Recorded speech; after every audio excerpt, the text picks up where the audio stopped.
Chère Monique, c'est un message de bébé du 85. Je ne serai pas présent ce midi car ma mère est au courant de tout. Solution, on se retrouve ce soir à minuit au Phoenix Flamel. La porte de derrière sera ouverte, ils sont au courant. PS, je t'aime. Parfait. Oh, et pas un mot à ma mère. Chronique du jour, comme vous le savez, elle est consacrée à Jacqueline Auriol. Mais qui est donc cette femme exceptionnelle, au parcours singulier, atypique même? Belle-fille du premier président de la 4e République, Vincent Auriol, avant qu'il ne le soit, parce qu'ayant épousé son fils, Paul, et surtout première femme française pilote d'avion à réaction en France. Son caractère était, semble-t-il, bien trempé. Mais comment pouvait-il en être autrement pour se faire une place dans un milieu d'hommes, encore en plus au milieu du siècle dernier? Eh bien, cette grande figure du XXe siècle, née à Châlons en 1917, ne pouvait être que vendéenne.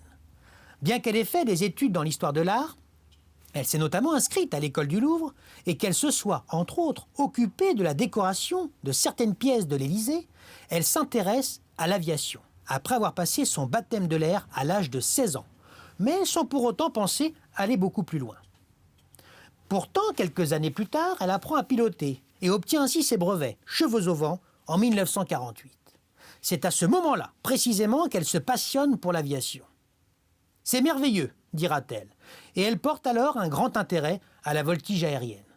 Bon, on pressent déjà que son parcours ne sera pas commun et qu'il bousculera un peu les conventions.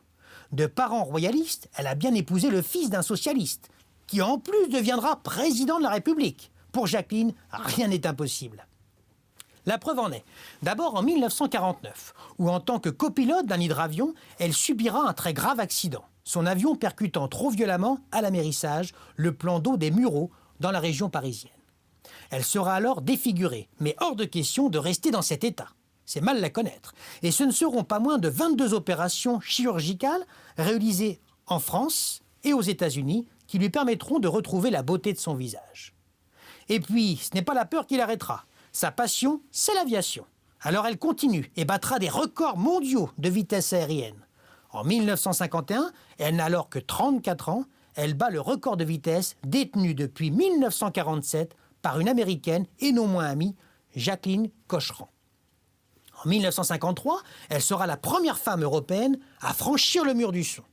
Entre 1951 et 1963, elle aura 5 fois le titre de femme la plus rapide du monde. Rien que ça.